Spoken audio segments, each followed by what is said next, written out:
This is a Film Stories original podcast. Hey guys, time to get in on the action for the biggest moments in basketball with Prize Picks, America's #1 fantasy sports app. Just select 2 or more players, pick more or less on their projections, place your entry, and win up to 100 times your money. Right now, Prize Picks will match your first deposit of up to $100. Just download the Prize Picks app and use the code GET100. That's code GET100 on Prize Picks for a first deposit match of up to $100. Prize Picks. Pick more. Pick less. It's that easy. We made this.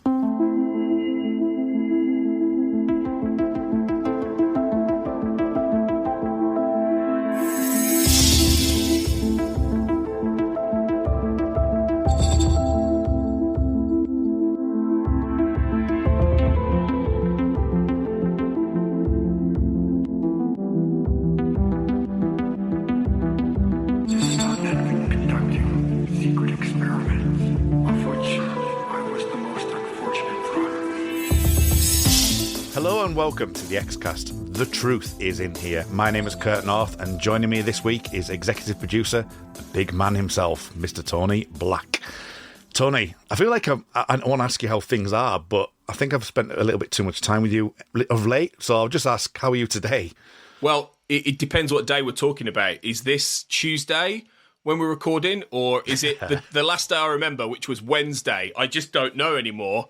Like, where am I? No, I'm good. I'm good, mate. Yeah, I'm all right. We've been suffering each other a lot, haven't we, lately, doing our podcast about Yellow Jackets, the new show that I think anyone, and there are a couple of people listening to this, who I know are listening to No Book Club, our podcast there, but I reckon anyone who loves the X-Files is going to dig that show. So you want to check us out over there as well, because we're doing lots of stuff there, aren't we?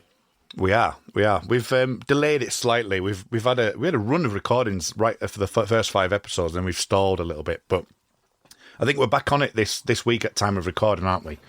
Yeah, I think so. And if we are going back in time, already know what we've recorded. So. Exactly, it's all been done already. Yeah, but we're just spiders in a web, Kurt. Spiders in the web. So that will allude to the fact that we are going to be talking about a particular episode of the X-Files. We're here to discuss the X-File episode Redrum. Redrum. I just can't help it every time. And they know what they're doing with this title. They know it's a full-on Shining reference, but there you go. Well, I just keep thinking it's a well-run racehorse, personally. Yeah, there is that as well. Yeah.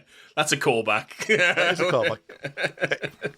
I think, yeah. So a bit of a Shining allusion there, which is very on the nose. But it is season 8, episode 6. It was a story by Stephen Maeda and Daniel Arkin, and the teleplay was by Stephen Maeda as well, directed by Peter Markle. And it originally aired on the 10th of December 2000. And in this episode, we are introduced to Martin Wells, who wakes up in a jail cell ready to be transferred to another facility without any prior knowledge of how he is in this position and what is happening. As he's transferred, he is shot and presumably killed until we discover that time is moving backwards a day at a time. So I think, first of all, Tony, I want to first talk about the production of this episode, because I think there's plenty to discuss on this. But just before we do that, general thoughts. What do you make of this one, Tom? I love this one. I've always loved this one. I was thinking about this. I'm going to put an idea to you here and see what you think. Is this the least David Duchovny episode of the X-Files / Mulder episode of the X-Files ever? Because if you think about it, Scully is in less than 10 minutes, I think, of the whole thing, really, if you put it all together. Doggett is in about half of it. It's so focused on I don't know if there's an X-Files episode that's quite as focused on a guest character as this with Martin Wells. And I suppose so. There is absolutely no connection whatsoever, almost to the entire X-Files world. We don't see the X-Files office. It's not necessarily a case that they're on. There's no discussion between Mulder and Scully and Doggett about the X-Files or about any paranormality. It is purely, they just happen to be helping out Doggett's mate, and he's going backwards in time because because Scully particularly is just cursed with the paranormal. But I don't know. I was really, and the reason I bring that up is because in theory, this should be one of the least accessible episodes of The X-Files, or least enjoyable episodes of The X-Files for fans, whether you're a fan of Season 8 or not, because it is the definition of a standalone story in many ways. But I think it's absolutely brilliantly done. I really do. I'd give this easily a 9 out of 10. And I think it's one of my favourite Season 8 episodes. In a season full of really good stuff, particularly in this first half, I'd say, up to roughly per Manum, and all that stuff is great afterwards, all the Mythark stuff. But this is such a strong episode because it obviously takes a cue from Memento, which had come out, like, I think that same year or the year before. I've got some discussion about that. I'm sure you do. I know you love that film, don't you? I'm sure you do. But and it's, as has been commented by many a critic over the years, it's very Twilight Zone. It is the definition, really, of what the X-Files, in theory, could do. But it didn't do it very often in terms of taking a very, very specific concept and not necessarily making it about the main characters in any way on a personal level, and it working absolutely brilliantly and it helps that not only is it really well written and put together, but it has a genuinely great character actor in Joe Morton leading it. And I think if he is a massive reason why it works, because you've got a genuinely great actor in there as well. So gangbusters, Kurt, for me. I think this is a cracker. That's why I wanted to come on and talk about it. Okay, well, that concludes the episode. We thank you for listening, and goodbye. See you later. Trust no one. I don't think we need to say any more. I'm a 9 out of 10. The Twilight Zone thing was something I was going to touch upon, and yeah, definitely. I mean, even to the point of having the monologue at the end was like, right, well, this is clearly Outer Limits, Twilight Zone era. Definitely. Outer Limits, that's a good one. Yeah, definitely. Yeah. That kind of stuff. Yeah, the whole parable kind of thing in Outer Limits, wasn't it? Yeah. That was more like a Watcher kind of thing in Marvel, wasn't it? It was more the narrator would say stuff. Yeah, you'd have that guy, the creepy guy who'd come on at the end and say, "Are humans all doomed to a life of pure evil?" That kind of stuff. Yeah, so he's not locked in his own jail cell with only his thoughts. I suppose, though, it was a little bit, I mean, if you look at it, the Mulder, particularly the Mulder and Scully early X-Files kind of bookending voiceover kind of thing was a cue from that Outer Limitsy Twilight Zone stuff, wasn't it? When they used to do the case reports. So this is kind of a halfway house, isn't it? I think between the two, what Martin does at the end. Yeah, absolutely. Yeah, definitely. And I think, as you say, Joe Morton, we'll talk a little bit more about him shortly as well. Right, okay, so I am going to talk about production, and I am going to talk about Memento. And I've deliberately written some stuff out here because I don't want to go on about Memento, and it'd be a Memento podcast. But one of us was going to do this, because you can't not. Like, you got to get this out the way. I mean, I haven't spoken to Darren Mooney for a while, but I was meant to be covering Memento with him, so... anyone that's in the future, I might well be on that. I don't know. Is that on the 250? That's on the 250. Yeah. He's doing like a Nolan thing. But we haven't really touched base on that for a while, so I don't know if I'm still doing that yet. But we shall see. So this is what I wanted to say, Tony, because on what you said, this is really intriguing to me, right? Okay, so first of all, this is a sci-fi premise. Memento, I will get to shortly. It's not quite the same. But this episode aired, which was Redrum, in December 2000, which was the 10th of December. It was the third one produced. Okay, so it was episode 6, but it was actually done in the third one that was produced. It's very familiar and very similar to Memento. And if anyone hasn't watched that film, I suggest watching it before listening to the rest of this. And because there will be spoilers. Although that film itself was released in 2001. Oh, you've gone down some time travel rabbit holes here. It was shown in Venice in 2000. It was kind of like muted around with Jonathan Chris Nolan since 1996. Yeah. And the short story, Memento Mori, came out in I think it was Esquire magazine in March 2001. So this is almost in parallel rather than actually being copied or something behind the scenes. Though I don't know. I'm not quite sure.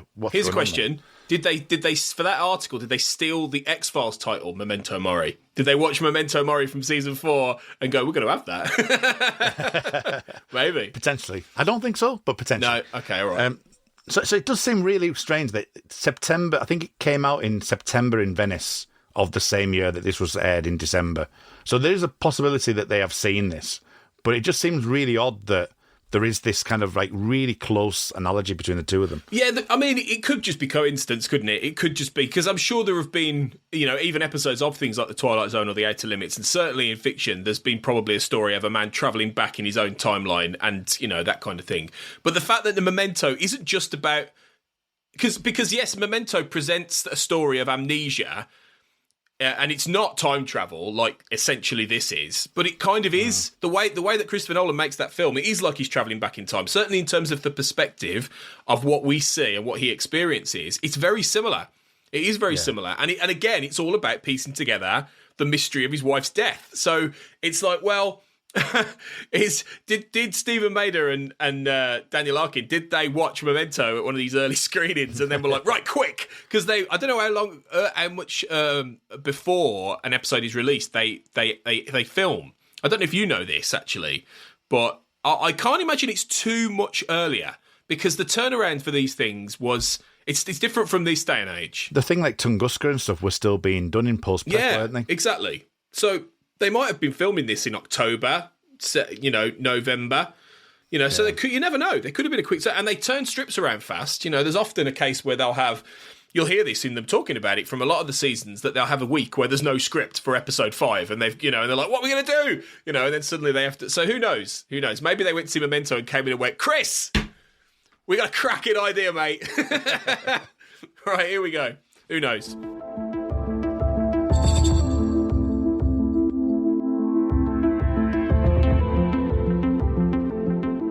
This is where I'm going to jump in on this concept, because it is the only concept episode that we've got in this season. There's no ex-cops, there's no triangle, there's no things like that. It's the only one that kind of jumps out there. They're talking about, as you said, about the narrative and the plot and stuff. So the plot itself in this episode is quite simple. It's the prosecutor's wife has been brutally murdered after a vengeful attack, and the murderer's brother was found hung in prison, and there's a bit of like suppression of evidence that Joe Morton's Martin Wells' character did. But the narrative is different. So the narrative is basically, as you said, like Memento. The narrative is basically that the prosecutor, in this case Martin Wells, is wanting to find out what happened to his wife on that fateful night, but is told day to day going backwards. So if we follow Martin Wells uncovering that plot, it's unveiling stuff in a very kind of like drip feed way. There's bits that we find out, there's stuff like the key card and things like that as we go through. But what Memento does is that Leonard suffers from anterior grade amnesia, which is basically the inability to form new memories. So the difference being is that every 15 minutes or so, we're finding out more and more information, but Leonard isn't actually finding out as much, or is fully versed in it, because we're only seeing it as an audience, seeing that develop. So whereas like the likes of Martin Wells here is actually learning as he's going along. So there's a big difference there. Yeah. And the other thing is as well is that the mental story, the way it's told, is told specifically from a narrative point of view. There's no reason for it to be going backwards other than it's the director's choice to do that. Whereas this one is like there's a sci-fi or weird, spiritual thing going on. So I find that's interesting that, as an X-File, it has to have this sci-fi element into it. But also the fact that it's like it's day by day. It's a really interesting concept that it's going a full 24 hours before we reset, and then going backwards and backwards. And it's almost like he's been inverted. And okay, I've just come to my head now. But the fact that I'm now going to say Tenet is basically it's not quite there. It's not quite there. If they guessed the plot of Tenet, like in this, they really are geniuses, because I don't think people who've made or watched Tenet understand the plot of Tenet. So if these guys had the plot of Tenet, which I'll give you straight away, is basically we've messed this planet up and people are going backwards in time to try and fix it, or try and like destroy people in the past. That's basically it, really. But the plot is a palindrome. The title and the plot is a palindrome of Tenet, basically. Yes. So it's This isn't that batty. This is quite logical, actually, in the way it's constructed. Yeah. You know, and in a way it reminds me of Monday in season 6, because they both play with a similar idea that sometimes time is being manipulated by a higher force. You know, it's all about trying to change something, a fixed point that wasn't, you know, in order for a goal, you know, for people. It's hard to explain. There is a cosmic sense to what's going on in Redrum, as there was in Monday, without there being any kind of cosmic unveiling. Do you know what I mean? There's a suggestion that somebody is in control of time and it's happening. You know, that's why the great thing of the clock, you know, the watch on Scully's watch, and it suddenly stops and then it goes forward or goes back. I think it's great because it's never even remotely, in both of these episodes, anywhere close to being explained. This is just happening, you know, to these characters and to Martin, and who knows why, you know? Yeah. Does it even make the X-Files? As you know, you were saying before, it's like the least, it's more Twilight Zone. Is it just like a paragraph of like Martin Wells' statement saying this happened and it gets filed away in the drawer? Or does John Duggar just go, well, whatever? Does it? Well, I mean, yeah, probably. I mean, I can't imagine. Well, Mulder, maybe Mulder had a drawer full of these kind of things. You know, people suddenly going back in time, you know, to save people or whatever. Who knows? It could be part of some cosmic timey-wimey thing. But yeah, it is X-Filesy, but it's the least X-Filesy investigation I think they ever do in this entire show. You know, and I kind of love it. I do kind of love it for that, really. Yeah, I mean, talking about Monday, the very nature of this episode kind of like it goes back to Monday. Actually, actually lands on Monday. It does. That's true. So Mondays aren't good days. You just got to avoid Mondays, which I think everyone pretty much would agree with, if I'm being honest with you. Rainy days and Mondays always get you down, and especially in Redrum and Monday. Exactly. So and I think with this episode, like Monday kind of dealt with fate, didn't it? This is kind of dealing with second chance and a chance to like correct a wrong or like atone for something that you've done. I mean, what did he make to that? As like kind of, because it does have that parity with Monday in a lot of ways. In that way, it kind of has a bigger theme, and say a Twilight Zone theme as well. Really, yeah, it is very Twilight Zone. It is a very clear theme. That seems on the face of it to be one thing, and then it sort of twists into another. I suppose the only thing in this that is a little bit hokey is the fact that suddenly at the very end, Martin is revealed to be a bit of a crook, and not a crook as such, but has been crooked, and he is as corrupted as the people he prosecutes. When all the way through, we're led to kind of believe he's this noble, wronged guy who's, you know, innocent of his wife's murder. The very fact that Joe Morton's playing the character means you probably know he's going to be a good guy because he just has that innate nobility, that actor. But I don't know whether at the very end just going, oh, yeah, by the way, he was crooked. It's a bit like, it seems to be really labouring, bashing you over the head with the atonement theme to this, that, you know, he only gets to save his wife if he himself is going to go back into that jail, you know. So that is a little bit hokey, but I think thematically it's very clear, you know. It's just a very well paced, well played story, you know, that gets you to where you need to be, really. And I wonder if that's why maybe it doesn't land with everybody, because it is just quite simplistic in a way, you know. The way it's done is quite a clear through line, and maybe people want a bit more, complexity or uncertainty or nuance. I don't know. Yeah, I mean, going back to the Memento thing, I think that with this story, as I say, the plot is quite straightforward. Yeah, you've only really got any strength in depth, really, in the Caesar, with the fact that Caesar has a motive for doing what he's doing. Well, if you look at like a Memento, you've got things like Carrie-Anne Moss's character, who's has seen and knows what has happened to her boyfriend and can see that, and then uses the main character. You've got various other things going on with like the way that it's narratively done and using the flashbacks and stuff. It's much more complex. Just a simple story, yeah. But I think over 45 minutes, I think having just a straightforward story with that concept works really well. Talking about his character, as you say, it's kind of portrayed in this kind of well-respected character. We get the judge who was in First Contact, Star Trek First Contact. I noticed that. He was the Admiral, wasn't he? He was. Probably Admiral gets Hayes. killed. Admiral Hayes. Yeah. Shout out to all our, Make It So listeners. Absolutely. Come and see me over and Make It So. So there's no real indication that he suppressed stuff. But I know what you're saying with the fact he's almost like whiter than white. But there is elements like in the nanny cam scenes where he's saying, "Oh, you can get around that this way." And I truly think that he thinks himself as a highbrow. He can't get knocked down in that way. He's not that way. But he just, for this one, it's almost like mundaneness of like, oh, right, well, he did that, so I'll just do it. And it doesn't feel like it's been necessarily a choice that he's made. He's just kind of like, something's fallen onto his desk and he's done it. He's not really thought about it. But then there is an element of, he's aware of it, because when Caesar gets him at the end of the episode and says, you don't remember his name, but starts to tell him the case, he realizes it. He knows exactly what case he's talking about.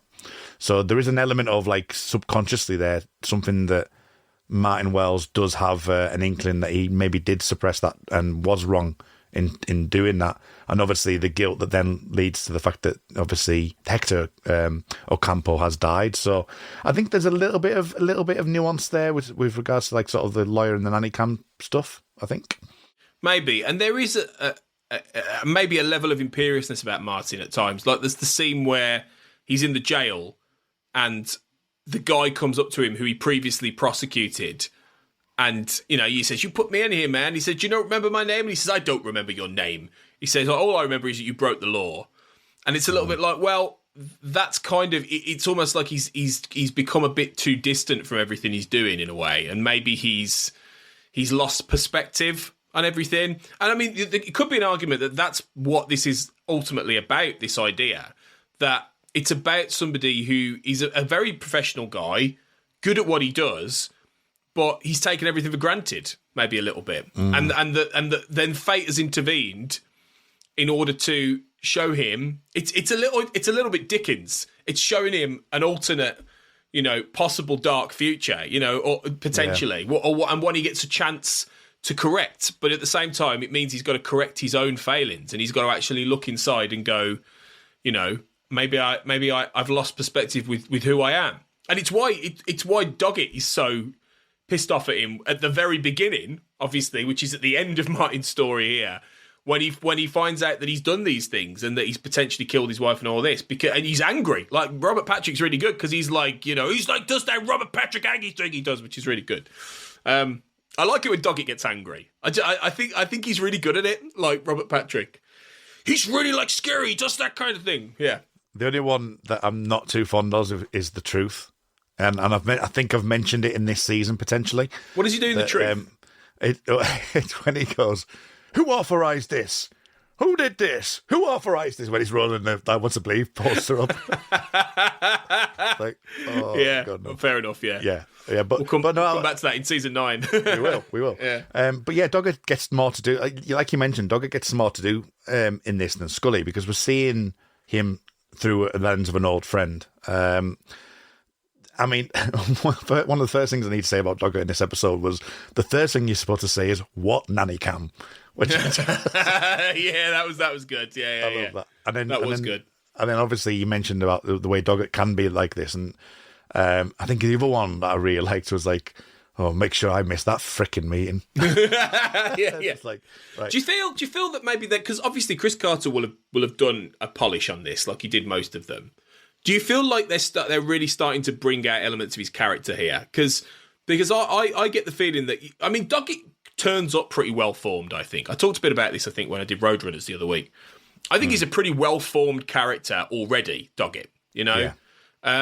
But there are little moments of that kind of humour, I think, that come out here. That wryness, a different kind of wryness to Mulder and Duchovny. Duchovny had the intelligent sarcasm, whereas Patrick's a bit more of a meat and potatoes, fuck that kind of sarcasm, which is what we see here.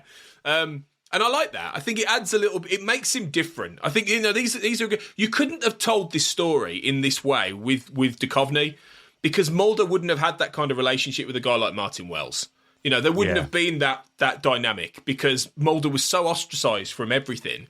Whereas Doggett's obviously pounded the beat, you know, over the years as a cop, and he's worked for the FBI. He would have come across guys like Martin Wells who would have respected him for years, you know, and he'd have forged a bit of a professional relationship with. And I think that's great because it really is different. It's different from anything we've seen. This is almost like it's almost like a police procedural.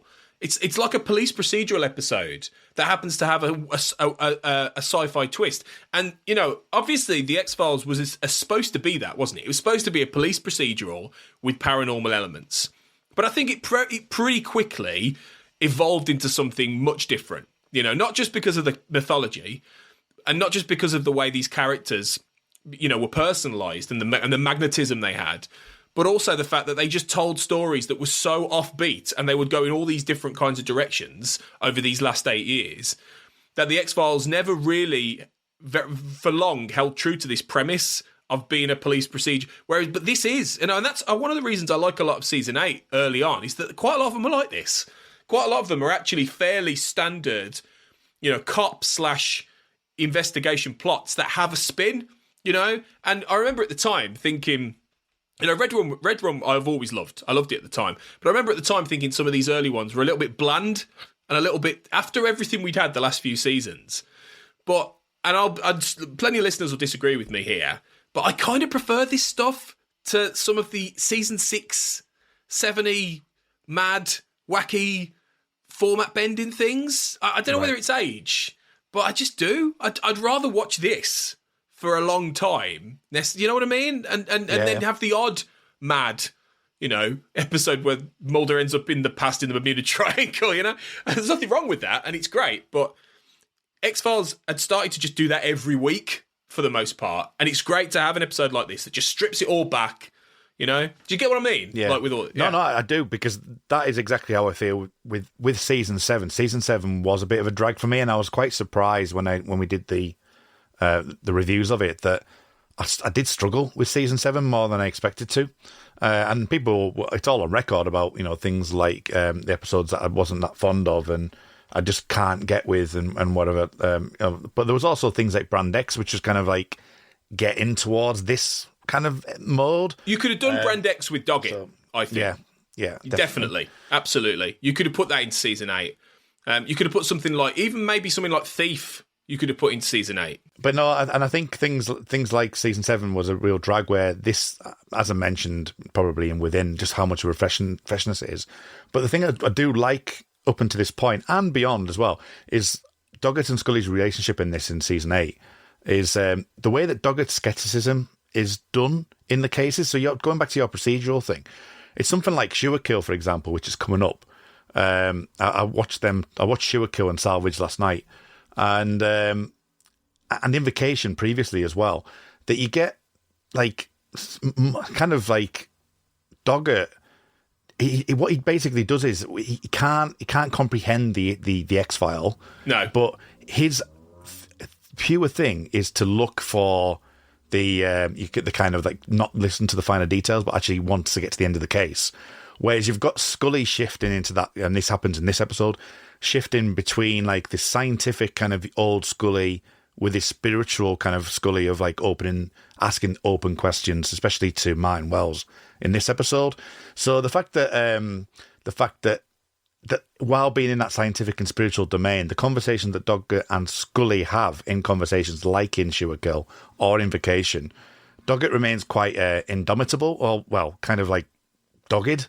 Who could have told? Who could have told that was going to happen?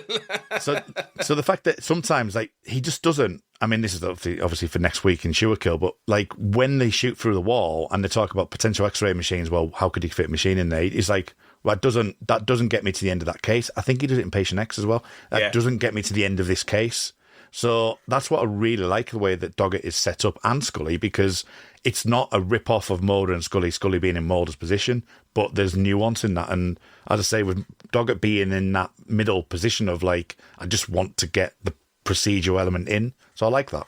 Well, a good example of that, I think, is when they go to Martin and a couple of days in, and Martin tells them what's going on. He says, you're going to think I'm crazy, but I'm moving backwards in time. And Doggett's like, that's the scene where Doggett's like, come on. I mean, literally, I think he literally goes, come on, are you kidding me? And that kind of thing. But Scully is like, cuts to Scully, and she's not dismissive, you know, because she's learned over all these years. She's faced things like this before. No, they haven't done a lot of time travel really in the X-Files. There's seldom few episodes of the X-Files that do time travel really.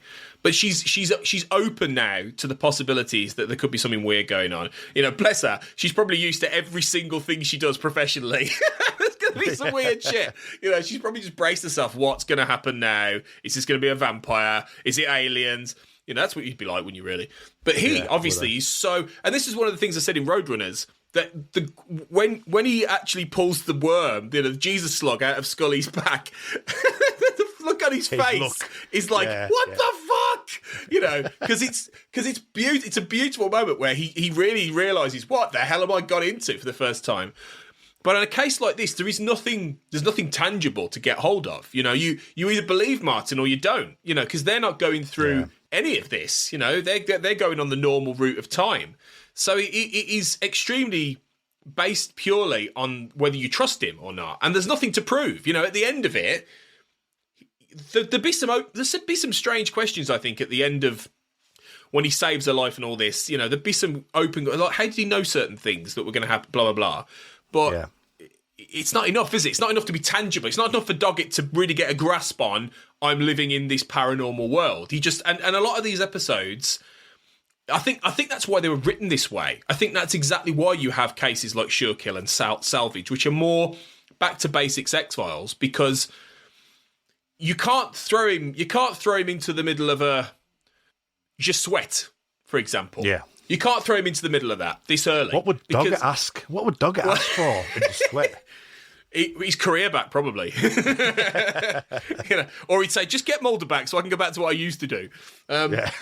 Like, do you know what I mean? It's that, and I think that's a very structural choice, and that's why Redrum, I think, works so well, particularly with these two. Would it have worked as well with Doggett and Reyes? Is a good question. In season 9, what do you think? I think so, because I think the difference is that Scully... I think the weight of Scully's questioning, as I say, the open questions that Scully asks, is quite in keeping with her character in that she's not having to give an explanation. She's gone through so many things over the last 8 or 9 years that all she's saying is basically, are you quite sure? Do you want to maybe look within you? Just maybe see what you can think. So I like that. And Reyes is quite spiritual in that way anyway. I think it might have come across a little bit more. I don't know how. I think Martin's character might have reacted slightly different to Reyes though, because Reyes would have been a bit more in the wind with it. Probably would have tried to push Doggett, and Doggett would have been probably even more angry. I think so. Yeah, I think Reyes would have been a bit more in his face with her questions and everything. Whereas Scully she almost sits back a bit with this, a little bit. Yeah. She's quite passive in a way, but I quite like that. I quite like the fact that, you know, she understands and respects that Doggett and Wells have a professional relationship, you know, and they are sort of friends in a way, or at least professional. They like each other, you know, as colleagues when they've met each other. So, and she's not used to that, you know. She's not normally coming across people who are Mulder's mates, you know, in the past. It's usually people who think he's weird or like want to kill him. Oh, Reggie, exactly. We need more Reggies. It's a shame. They needed more Reggies. You just reminded me, like, that Reggie was great. It should not have killed off Reggie, should they? No way. No way. No. I think if you think about No Raw later in the season... No Raw. I'm going to do my sign-off as No Raw. No Raw. The worst name I've ever heard a TV character called. Anyway, that's a whole different chat I'm not on, but I'm just putting that out there right now. Anyway. Yeah, I don't know if I'm on that. It's a mythology one, so hopefully I am. Yeah. But the very nature of that, actually, as part of probably the strengths of season 8, is that they bring in a character and they keep that character. Now, what they do with that character later on is obviously, you know, part of it. But the fact you couldn't imagine, like, sort of in Tombs, you know, keeping him on, or, you know, or keep, you know, or, as I say, we've got Krychek is probably the closest analogy to this, but as I say, keeping like someone like Reggie or the Kurtwood Smith character, which his name escapes me in Grotesque. Bill Patterson. Yeah, so keeping Bill on or something like that would have been quite nice to like jump in and out of. Well, don't worry. When we get the reboot, they'll all be back. They will. Yeah. full ensemble. Yeah. Bill Patterson. They'll all trust me. They'll all be back one day when that happens. Can't wait to see the rebooted Thinker. That would be great. Yeah, that'd be great. Well, he'll get his own spin-off, probably. Yeah, probably would. Yeah. Hi, this is Mark Snow, composer for the X-Files, and you are listening to the fabulous X-Cast. But yeah, I mean, going back to the Scully thing as well with what you're saying, I think because of it kind of drops the, well, for the sake of argument, let's say that you're right comment, and he just cuts that and just starts Scully with the questioning. So the fact of like, there's no argument there. It's more a case of like, well, Scully would normally ask these questions, but there'll be like a sentence at the beginning saying, well, for sake of argument, let's say you're right. Let's say this person is going back in time. Why do you think that is? Whereas here, it's you cut out all of that first section and just go, why do you think this is happening to you? Why do you think this? It's more of a coaching aspect to it. Yeah. And I really liked that. I thought it was really nicely nuanced and right for Doggett and Scully's character. Yeah, no, I agree. The way they approach this is really good. It's really good. Thinking of something I did want to bring up completely separately that I've just remembered. Did you clock Martin's "This is not happening. This is not happening" moment? I have it at the end of my notes to say, is this the first time that happens this season? And Sorry. I think I remember. It's okay. I think I remember thinking about this when I watched this episode, because again, it's one of my favourite episodes of this season. Mind you, I'll probably say that pretty much every episode. But but what, even Salvage? Salvage, I actually quite enjoyed Salvage. Actually, really? This time around. I'm not saying it's the best episode of the season. It's definitely one of the lowest ones. It's terrible. It's a lot better than Sure Kill. Do you reckon? I think Sure Kill has an absolutely diamond teaser. I think the first 5 minutes of Sure Kill are fantastic, and then the rest isn't. But whereas Salvage doesn't even have 5 minutes. so it's just very, very rubbish. Salvage ramps up a little bit towards the end. So yeah, a little bit. I'm not saying the great episodes of X-Files. No, by any such. If you want to think that, you can. All the X-Cast. All opinions are okay. Well, put it this way: Salvage and Sure Kill. I had a strong time remembering half of the stuff that happened in it before I watched it. So that gives you the indication of where I put it. The only thing I will say, and I'll say this on air now, is that Harry O'Dell is a person that lives near me, and they keep mentioning Kurt as well, because Kurt dies, Harry O'Dell dies. So that's two people in my world, in my actual real life world, that's in there. But this is the thing with you. It seems to be a thing with TV shows. We've had this on Yellow Jackets. There's a couple of people who sound exactly like people you know, and it's like, what's going on? Well, not people that we know. It's people that we named. Right? Yeah. Named them. It wasn't people in the show. But but yeah, it was. There was those two, and I think there was something else in that episode as well, which can't quite remember now. But anyway, whatever. But those two things that popped up in my head. But yeah, and I remember watching. Going back to my original point, is that I remember going, do you know what? If I did a quiz, I would put this as a question. When is "This Is Not Happening" used for the first time? It can't be this episode, can it? Like, surely this has been used before now, because it feels like it's using Jose Chung's from Outer Space, but I'm talking season 8. Ah, I see. Okay, all right. Is that the first time it was ever used? Outer Space is like, "This is not happening. This is not happening." Is that the first time it's ever used? That probably is, isn't it? Really? I would have. I would have. But thought this is something. I tell you what. If anyone wants to do a series rewatch just to find like instances of this, Cathy G, get on it, right? I tell you what, maybe I don't know. Is it the first time in season 8? Maybe. I don't remember it before, if I'm honest. No. I watched. I'm still talking about Sure Kill and Salvage. I stalled at Via Negativa and didn't watch Sure Kill and Salvage, where I watched all of the episodes up until that point. Oh, really? Quickly, in the space of like a couple of days. And I didn't watch Sure Kill and Salvage until now. And the last time I watched season 8 was like 5 or 6 weeks ago. So I actually stalled at this point. So, and I don't remember it being in any of the previous 6 or 7 episodes. No, I'm not sure. No. Do correct us, guys. Ubermind, X-Files Ubermind, if we're wrong. But it just stood out to me, though, because it's a very, this is not happening. They love that phrase, especially this season, for obvious reasons. Yeah. But yeah, I wondered if that was intentional or not. I just think they like. Chris Carter just loves that phrase. I bet he put that in this. I bet you that was his line he added. There's something about. He could have been. He could be all part of his scheme. Who knows? All I'm going to say is I'm going to keep that in, Tony, because everyone will be screaming at you, going, "Chris Carter didn't know what he was doing." Yeah, and I'll scream back, "He did." Most of the time, brackets. When he felt like it. It just depends on how he feels. Yeah, exactly. Yeah. Let's talk about actual performances then, because Joe Morton is a great choice in this role. He is. I don't think he puts a step wrong personally, but like many, he's known for Miles Dyson in Terminator 2. For me, Mac in Speed. Yes! I absolutely love Speed. He's great. Me too. Yeah, he's great in Speed. Yeah. He's the captain, isn't he? He's like the boss of Keanu Reeves and Jeff Daniels. Yeah, he's really good. I wore I would have had DVDs at that point. I wore the DVD out. I used to watch Speed all the time. Same. It was VHS for me. I think I had it on the tape. Back then I had the VHS. I might have had it. I probably did have it on VHS. You would have done. And great movie. Yeah.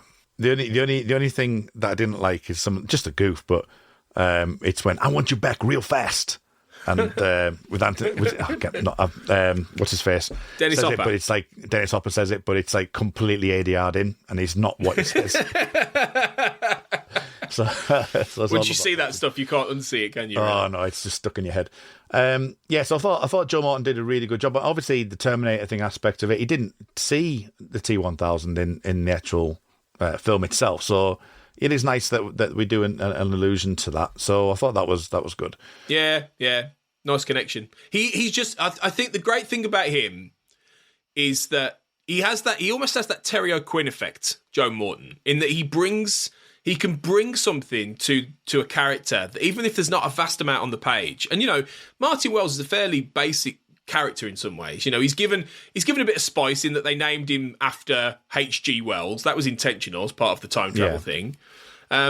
But he's just happens to be it's a classic story. A man framed for the murder of his wife, and then he has to go, and he's got children, he's a family man, he's got to find his way back to his family, essentially. But he brings such gravitas to it. And it's a decently well-written role, don't get me wrong. There's nothing wrong with the script, but he just adds something. He's just, and it's hard to define really, but you just trust him and you're really compelled. And I don't think many actors would have been able to hold an episode. A guest actor would have been able to hold an episode up by themselves. And I really, like I say, I really can't think of many episodes of the X-Files where they do this.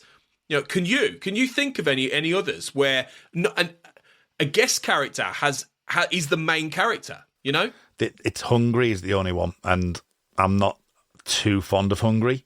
I suppose so, yeah. Actually, I guess so. Because it's all told from the point of view of the protagonist, who is I can't remember. I can't even remember. Bob Roberts. Bob Roberts, whatever it's called. Rob Roberts. Doing a Matt Latham now. Yeah, you are. Yeah. But yeah, Bobney Downey Jr. If it was him. Yeah. I don't think there's any other point of view stories where it's like just the main character that we're following. I think those are the only two. I can't think of anything else. No, I can't, and I think that's great. And it's quite in itself. It's quite format breaking, and it's something that you couldn't really pull off with many characters, and particularly many actors. And I think that's a real testament to Joe Morton, in that that's why he's the reason this works for me. Yeah, absolutely. I think it's absolutely sold on that. Other characters come into it. The guy from Heat, what's he called again? I've got it written down. Who's he playing? The murderer. Oh, Danny Trejo. Danny Trejo from Heat. And from Dusk Till Dawn. Isn't he from Dusk Till Dawn? He is, isn't he? Yeah. Might be. He's in about 500 or things. Am I thinking of Tom Savini in that? I don't know. But yeah, he's in loads of stuff, isn't he? Danny Trejo. Yeah. He's just played. And even just the small world that he's built in on here works really well. It's quite effective. He's only in for not for more than 5 or 10 minutes. And I think this is the problem with this type of episode, is that you can't really have anything else unless you are doing a Memento, you're doing it like a 2-hour masterpiece. Yeah. Because you can't focus on any one character. You've got to focus on Joe Morton's character right through. Yeah. And that's where the nanny gets a bit of disservice. And this does happen in procedurals a lot. And I mentioned this a lot in season 7, that, you know, you get a brief scene where you've got the 2 kids where Martin sees them, gives them a hug, and the nanny kind of goes, oh, well, Al doesn't want them to see them, or who's the dad, the granddad. And you don't get enough of that, and obviously the only part of the nanny is purely for a narrative purpose, for a plot purpose, to get something moving, which is a bit disappointing, but understandable, I think. Yeah, it's expediency, really, isn't it? They've got to, like you say, they haven't got as long to play with. They've got to just keep the main, because what the whole core of this is that you're following Martin and you're trying to unpiece it and unpick it as he did, and you've got to trust in him that he didn't kill his wife, and I think again that's why Joe Morton helps with that. You trust that Martin he's trying to unpick the truth, and he doesn't know what's going on, and you've got to uncover it as it goes. So it's very difficult then to have characters. It is classic, like you say, it's classic procedural murder mystery stuff. Characters are revealed at the point they're needed for the story and for the plot, and I think it works though. I do think it works. I don't really think you lose a lot. I think it's very clean and very clear, and you do then get some really good scenes on the way. Yeah, there's no other way of doing it, because you're inside Martin's head. You're not watching it from a police procedural where you go and see the nanny and interview the nanny. Yeah, and you don't get any external Doggett and Scully scenes. You don't cut to them in the car talking about Martin at any point, which you do in most episodes. This is all him. You only see them when he's there. So yeah. So I totally get it and understand it, and as you say, it's expediency, but it's also within the plot that you need to do that. I mean, it does give us the nanny cam conversation with Doggett though, which is great when they go investigating. I also quite like the fact that we are stuck in the jail cell for a couple of days, but then he wakes up on Doggett's couch. And can we discuss Doggett's house? I don't know. Have we seen Doggett's house yet? Is this the first time we've seen it? What's the one where he's watching NASCAR? That's isn't that like Essence or something like that? It's later in the season, isn't it? When he's just on his couch watching NASCAR.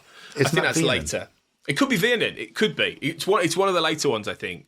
But no, I don't think we have. That's a good, interesting window, isn't it? And it's strange almost going into someone else's house, because we've had years of Mulder's apartment, that classic apartment look that now is sadly it's not really in this season at all, I don't think, or very, very little of it is. Where they go and feed the fish. They go and feed the fish at the beginning, don't they? Yeah, they go. Yeah. I just came to feed the fish. What do you make? What do you make of the apartment then, Doggett's place? I think it's interesting. I actually took some notes. Okay, you see, you've paid more attention to this than me, so I'll follow your lead on this. It's because I'm a Doggett fan. That's what it is. All right, yeah. So we've got a mountain bike. He's got a mountain bike in there in his office. Yeah, because he's got like an office going into the back of the kitchen, which has got like one of those serving hatches. There's quite a few books. There's a book on, I think it was like modern flying materials. Well, you know what, right? He doesn't strike me as much of a reader, but I think if Doggett was really going to be reading stuff, it would be really really functional manuals, or how to skin a bear in the woods, that kind of stuff. Yeah, so that's why I just looked at the book and was like, there's another massive book in there. I'm not sure what that is. I can't really see it, and I wasn't going into that much depth. I just paused it a couple of times. Yeah. There's quite a few VHSs or DVDs underneath his TV thing, and there's a poster and frame print of like an old race car. So again, going back to that NASCAR stuff. Yeah. So very he's a well. Proper American. He's a proper American man, Kerr. He likes cars and flying machines. He does. That's basically all it is. And flying machines, cars, and mountain biking. Yeah. It's all right, isn't it? Yeah. It sounds all right to me. Yeah. Oh dear. Yeah. So, how much do you think they thought of this stuff though? Like, because we're so used these days, especially in the post-Lost era, where you unpick every bit of production detail they put in a scene, and nothing is left to chance, and everything is well thought of. Did they do that back then? Were they doing that in the X-Files? I don't know. Maybe. I think set designers probably would have, wouldn't they? I think set designers have said that Doggett is a dogged man with American New York cop Yeah. And we're going to design this house. I think sets designers would have gone, right, okay, what is his character? And as I say, not too much, because you can't really see too much, but having the bike, having the office in there with the boxes, feels very Doggett-esque, cop work, going through all the paperwork and stuff like that. And the race car stuff and the flying machines. I mean, the rest of the DVDs and books and stuff, you can't see. I mean, you can see behind me, you can see these things that I've got behind me, which are all DVDs, but you wouldn't be able to tell that they're all in alphabetical order. What do you reckon Doggett's favourite film is? I reckon it's something like, I don't know, Smokey and the Bandit, or something like something quite like something Burt Reynolds back in the day, 70s movie, that kind of thing. Dukes of Hazzard and things like that as well. Yeah. Yeah, something like that. Yeah, maybe. And then they might have a little penchant for Heat as well. I think Heat would be crime movies. Crime movies. I bet he loves like old classic like Dog Day Afternoon, Serpico, all these classic Sidney Lumet films and all that kind of stuff. Yeah, that's a good shout. Yeah, probably. Yeah. Right, okay. Enough of his car, of his house. I'm sure that we'll get to see more of it as time goes by. But the final scene in this, obviously, when we get through the entire run, there's the things with the nanny and the nanny cam, realizing that there's the blackmailing going on, that she has to get to find that information. And the nanny cam stuff itself, because again, going back to what I said earlier about the nanny cam stuff, is that again, it's used in a way that it portrays. It's quite a good MacGuffin, actually. It's used in the way to portray that there's things that he'll do to try and get out of it via technicality, but there's also the historical stuff where you can actually see that it's paused, and a lovely see that it's actually Martin in the daylight, and Doggett realises that. I like that. And the fact that it was paused because it was the nanny cam, there was a remote in the drawer and things like that. So it's well thought out. The actual nanny cam thing as a MacGuffin right the way through this episode is actually really well thought out, I thought. Yeah. You need something like that in a plot like this, though, don't you? You need that smoking gun. You need that thing in there that's going to push the plot forward. That's going to, it's a good device. It is a good device. It helps. It helps them put it all together really by the end. Yeah, and it's good intelligent work from Doggett. He says, well, actually, this video proves that you didn't kill her. Yeah, I like that, with the sun. The sun in the... Yeah, that was good, that. Yeah, it's a good little spot. Yeah. And then they also, which I quite found not fascinating, but I found interesting when we got to that final scene, is that after the attempted murder and Doggett comes in and shoots them, Scully comes in as well, that there's a scene where the sun starts to come up and comes through the window. Because it's like a few minutes after 17 minutes past 4. Because I'm assuming from that, I'm assuming you think the same thing, that because of what Martin Wells did, that affected what Ocampo had to do, because it would have been. He was meant to, knocked him back a few minutes. Can we just briefly talk about how awake everyone is at 20 past 4 in the morning? Like, in the cops, like, if I was a cop at that time of day, right, even if I'm on a night shift, I'd be hanging at that point. I'd be they're very bright and breezy. And what's his wife doing coming in at 20 past 4 in the morning? Where's she been? Like, I know she'd been at the dad's, right? She dropped the kids off, okay? But they've been in bed for hours, right? Has she been round with, and he sounds well asleep, Al, the dad. He's, he wakes up and he goes, Martin, what time is it? He's clearly been asleep for hours. What's she been doing? Who gets in at 20 past 4, bright as a button? Martin, you scared me. Like, what the fuck's going on there? I don't know. I know. Who knows? I'm not accusing her of anything. I'm just saying, what? That's not normal. Like, they're acting like it's 7 o'clock at night, I mean, Tony, you know this from me, that you were aware that sometimes I've edited a podcast till 4 in the morning. Yeah, but you're not normal. Like, no, you're not normal. Like, so dear. Who knows? That's the biggest X-file to me. What was going on with the wife at 4:15 in the morning? Yeah. There's some cliche moments in that final scene, isn't there? As well, there's like the fact that it is Vicky coming through the door. It's obvious, isn't it? It's obvious. Yeah. It's a bit hokey. Yeah. That whole sequence is a bit kind of like full on, and Doggett just getting there on time to shoot him. He's about to kill her and all that. Yeah. But I tell you what, I think I've answered your question on the police thing, because they scarp her they leave at 4:18. They do. They get there out of there. They're like, yeah, right, good. You're all sorted. Cheers. Call us in. I love it because we're just a phone call away. It's like, that's bollocks. Like, Yeah, if I was Martin, I'd be like, that's bullshit. You're not getting here anytime soon. So yeah, you're right. They were just like, fuck this. We're getting out of here. This is the right time of day for this kind of shit. Yeah. So the other, I mean, you kind of alluded to it a little bit anyway, but the other thing, and there's a couple of good moments in the actual murder scene in both time frames, is that there's some slow motion. There's the kind of the Batman, esque with the pearls falling off. I'm like, he's very Batman-esque. It's very Batman-esque. On this subject, actually, I did like the flashes he has throughout the episode of this. That's really well done, I think. It really, and Mark Snow's music's really good in sort of, it has that sort of, jagged sort of chord thing going on, that kind of thing going on at points. It's good. It adds the tension. Yeah. There's a lot of peddling, isn't it? It's just like literally a one note or a triad of chord, and it's just, there's no like piano, like little motif or anything like that. It's just like one.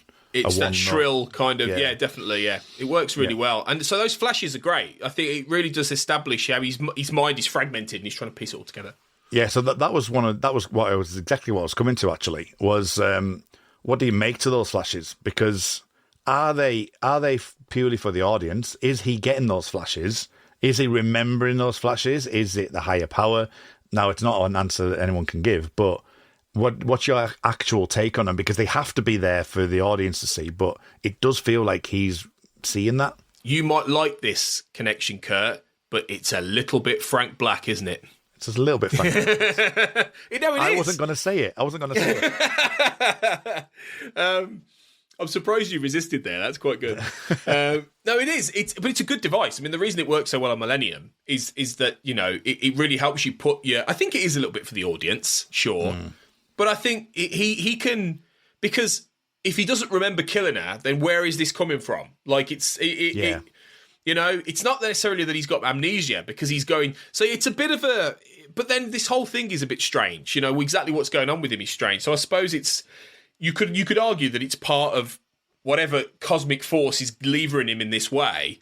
It's part of that delivering these visions to him in order to show him, help him piece it together. Who knows? But I do think it's probably for the audience, really, more than anything else. Which was different with Frank in Millennium, is that wasn't necessarily, that was genuinely part of his process of these abstract images quite often.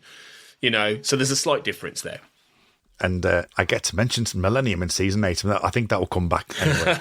But the fact that, as you say, because with Frank Black, there's different versions of that. In the first season, it's very much a little bit more like this, but it's more from a horror of seeing the evil, and kind of like as I say, the Bill Patterson of this world, actually delving deep into the mind of, and actually seeing that visualised for the audience and what Frank sees.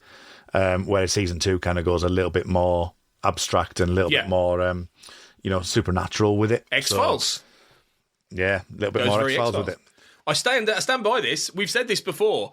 If you like X-Files, guys, you're going to love Millennium Season 2. So you need to get on it if you haven't done it already. We are trying. We have. We'll get everyone there in the end. We'll get there. So I think the other things, just a couple of bits that I wanted to mention as we get towards the end of this, because it is a weird episode. That's why I've kind of looked at it in this way, because you could just go, on Friday he did this. On Thursday he did that. No, it's good. Our commentary is as fragmented as Martin's mind. That's the way to look at it. Exactly. The spiderweb motif, which is something that I want to come back to in a second when we get to the mailbag. I want to do just something just before we hit the mailbag. But when he destroys that web, what I find interesting with destroying that web is that it does two things. It basically says that it's proof that the future can be rewritten. Yeah. Because the following day the web's there. So if he's taking down the web, surely that would mean that the next day, the Friday, is going to have the web's going to be back again, or not back again, depending on how you look at it. Yeah. But it's also a way of like identifying to the audience that he's still traveling in the past. So it's getting to that point as well. So they use that, and also the motif kind of filters in with the tattoo as well with Campo, which was a nice little thematic thread. And as I say, there'll be something I'll need to briefly talk about in a minute with it. But There was a nice little motif, the spider web thing. No, it's good. It's quite allegorical. It's the whole idea of Martin being trapped, in a web. Perhaps you could argue a web of his own making. In that everything that happens is because of his mistakes. And that he's caught in that web and he ends up back in that web at the very end. There's a circularity to the whole thing. So on that level, it works. And as you say, it works in terms of a little bit of the internal workings of how the X-Files approaches time travel, which is always very much it's the many worlds idea, essentially. It's the many timelines. It's not like Lost, where it's everything that happened. Yeah. This is the X-Files exists in a world, even though we've seen different stories, you can change the past, essentially. Yeah. In this world and branch off. And there's a good argument to be made of did Monday branch off entirely different timelines? To this whole thing. But let's not go down that road. No. We don't want Matt Laven back on our back. No, God, no, we don't want anywhere near it. But no, it's a very good motif, and it's very it's visually a great way to open the episode as well, I think. It is interesting, as you say, the time travel aspect, because if you think about, it's kind of a mixture between Monday and Dreamland in that it's snapping back. So time is it's literally snapping back. Yeah. And talking about what happened, like the Lost thing is that's kind of what Tenet does as well. It's like this has already happened, and it's what happens in between. There's an argument to say that what happened has happened, and we can't. Yeah, change exactly. That. Yeah. So the only other thing of note that I've got before I ask you if you've got anything else you want to add to it is I want our American friends to come back to us on this, but. Is there such a thing as a lockup with a basketball court on a roof? Well, it's America. Anything's possible over there. Entirely possible, yeah. Yeah. I think it is. I think I've seen some Louis Theroux did that had some sort of prisons and stuff like that. He went to loads of prisons. Yeah. So, probably. You're probably right. Yeah, but basketball, I mean, I know you've seen tennis in Dubai. They play tennis on a roof, I suppose, so... it wouldn't surprise me. Yeah. It's very interesting, yeah. So anyway, that brings the episode to an end. Is there anything else that I've missed, or anything that you want to bring up that I might not have come across? Not that I can think of, no. I think we've covered this quite nicely. It's an episode that doesn't necessarily need hours and hours of detailed, unpicking and analysis, because as I say, it's fairly straightforward, but it's just really well done. No, I think we've gone through all the basics, really. If I have forgotten anything, it's because I'm, my fractured mind. Well, yeah, that's fine. You can always blame it on the fractured mind. Yeah.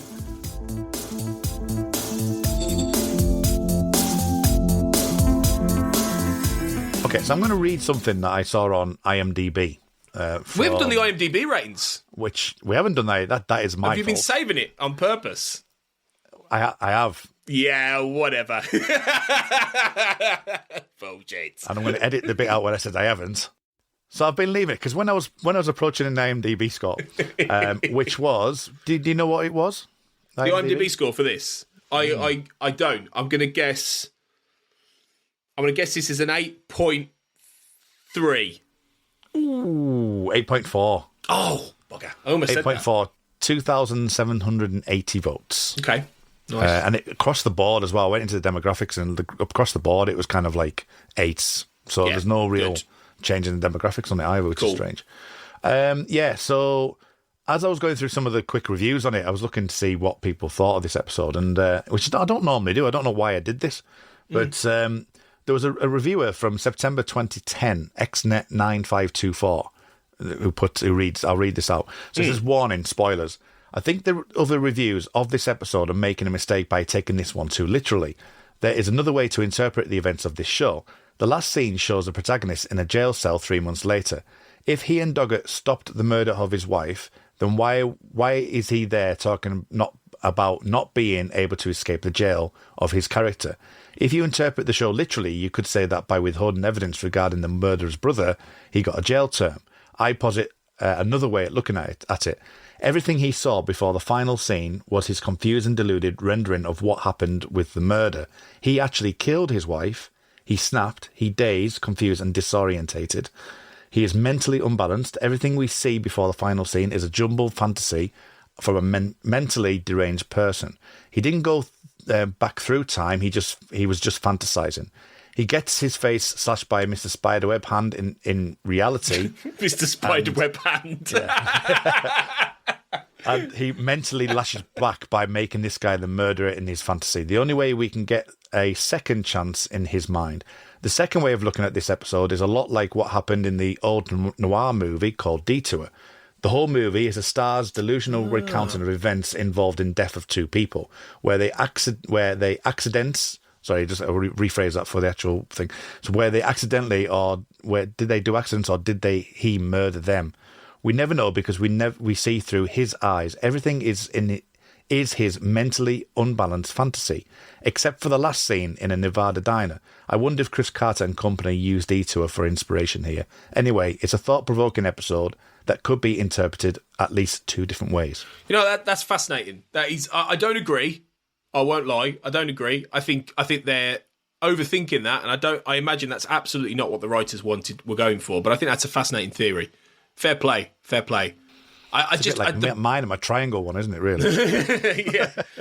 I think the only reason I don't buy that is because I think you lose essentially what the episode was about, really. And I think if that was true, I think there would have been more in there to tip us off there. I think there would have been more that something that they layered in. Ultimately, I think he's in jail because he got caught. He admitted he did. That's the whole point. I mean, so I can't go there. But fair play. Fair play. No, it's interesting because I'd read another review earlier before this one, and it made me think. And I didn't think about the way that this person put it, but it made me think that when we see him die at the very beginning of the episode, that he's actually died at that point, and everything else that is in there that is real, well, not real, that isn't real. It's kind of like, you say, like the Dickens thing. He's kind of going through, it's like his life flashing before his eyes, and this is his atonement after death. So I was thinking it that way, but then when I read this, I was like, oh no, they've not quite gone that way. I agree. I'm of the opinion that both of those theories, that the one I've just put out there and this one, isn't. I would go with what you're saying. I think it's for me, it's quite obvious, but it is interesting, that telling, and I quite like this idea. One of my theory, which is obviously coming off the back of this one, which is I thought was really interesting. No, I like that. I mean, it's great that you can twist a theory out of this. You know, that's really good. You know, fair play. If anyone can do that, wonderful. I just, not for me, that one. Sorry. Okay. Well, let's go into the actual mailbag when we've asked people questions. So we'll go and do that now. Okay, so Cathy Glinski, Cathy G, has been on. She says, I like this episode, although I don't find it very rewatchable.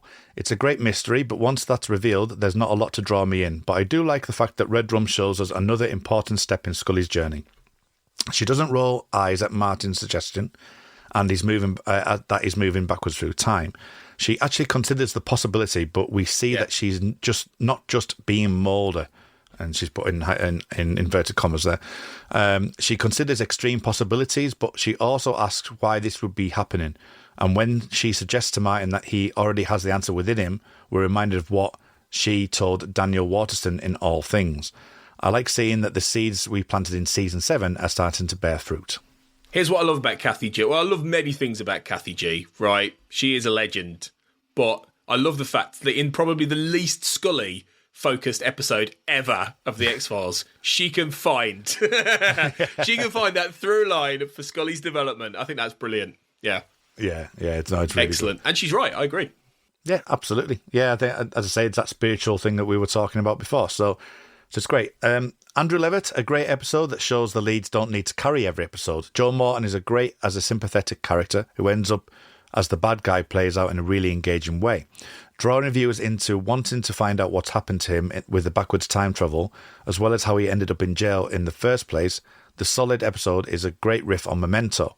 A solid 8 out of 10 for me. I like a lot of Season 8 episodes. Yeah, similar sentiments, I think. Yeah, I'm with him on that one. Yeah, absolutely. And then we've got, finally, Chris Knowles. Pushes the envelope in the right direction after some major misfires in the 7th season. Nice companion piece to Monday. Joe Morton is a phenomenal actor and has very compelling screen presence. Yeah. Chris is definitely on the Season 8 train, I think, for the most part. So, I mean, you know, we talked about this earlier. I liked season 7, and I do like season 7. I like it a bit more than 6, if I'm honest. I do have a lot I love in that season. Don't get me wrong, but I missed. In retrospectively, I missed the chance to get some episodes like, even though Redrum is in itself quite format breaking. I'm not saying it's not. It's not a traditional episode of the X-Files, but what it does have is it has a traditional storytelling structure that just happens to be flipped on its head, and I think that's great, and I think the stripped down characteristics of it are really good. So, it is nice. It is nice to have some of that back, as I say. Yeah, absolutely. Chris is back on soon, I think, isn't he? On Next the show? week. Next week. Via Negativa. Oh, that's going to be fun. I am going to be coming out of that episode going, I'm not sure that I'm awake. Yeah, you're going to be trippy. You're going to have a third eye, mate, in the middle of your head. Oh, yeah. That one. The Illuminati's got nothing on me, I tell you that. Chris Knowles is with me next week, so that's going to be fantastic. So I'm on a double header, actually, which is nice to think. I always find it fascinating behind the scenes, folks, that last season I was on a good chunk of the first half of the season, and I felt like I was really busy. This season, it's the opposite. I feel like I've done nothing until this episode, until recording this episode. It's a good one to start with, I came on within and talked a little. Just came on a phone call and talked about it, but I'm well into the season now. So and that may be because there's mythology later in the season. I think that's probably why. Racing toward it now. Yeah, absolutely. Yeah.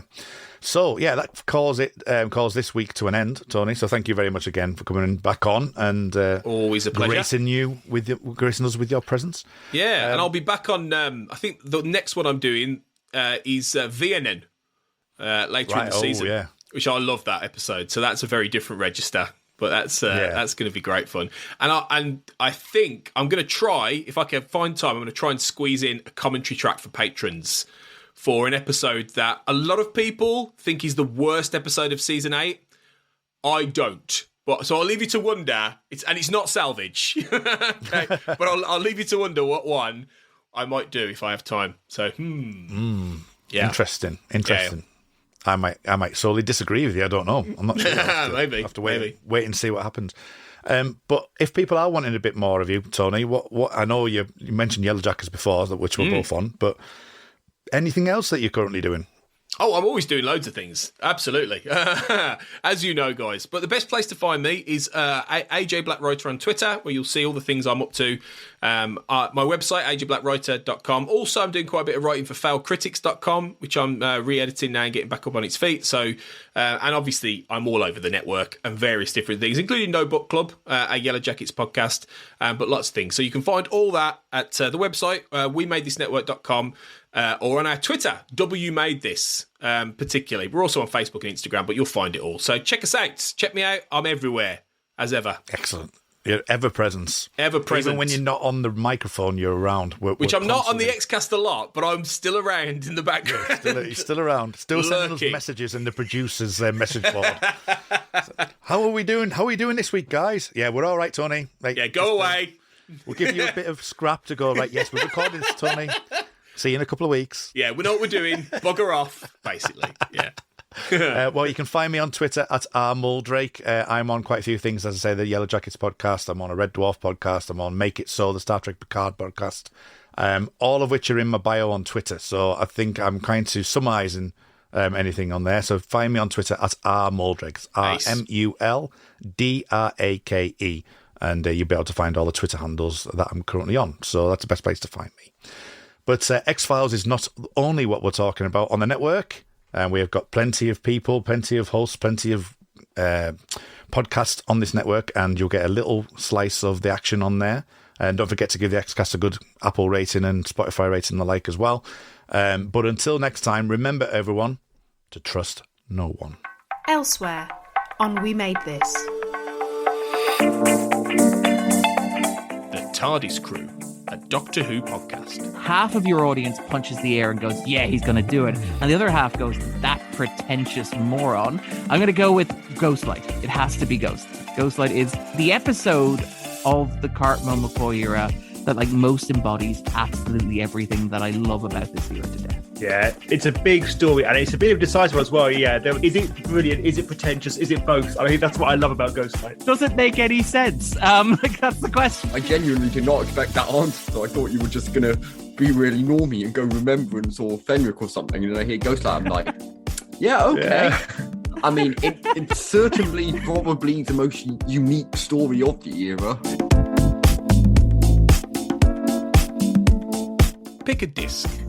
From a sort of Japanese perspective, he has sort of what you would consider in America as like almost like an Old West vibe. It's not, one-to-one because Old West is kind of hokey, but it's all of these musical styles like enka and like piano jazz, like piano bar, piano lounge jazz, that are sort of reminiscent of like gangsters or like old-timey Yakuza or old politician types.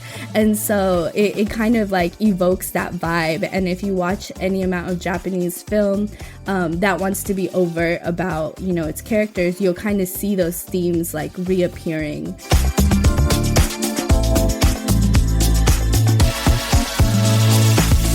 Shipwrecked and Comatose, a Red Dwarf podcast. This does have another one of my favourite lines. And I'm pretty sure you can both guess what it is. You want to squeeze my buttocks together to make one juicy giant peach.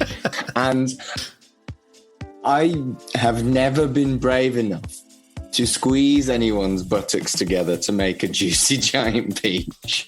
Have either of you ever squeezed someone's buttocks together to make a juicy giant peach?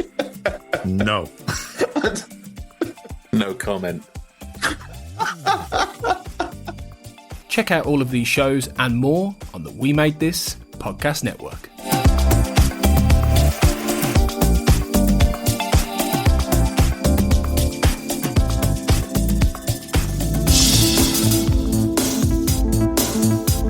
The Xcast and X-Files podcast was created by Tony Black and is produced and hosted by Carl Sweeney, Sarah Blair and Kurt North. You can find the podcast on Twitter at the X_cast, on Facebook by typing in the Xcast, and in our group, X-Files Basement, the Xcast podcast fan group, and on Instagram at the Xcast pod.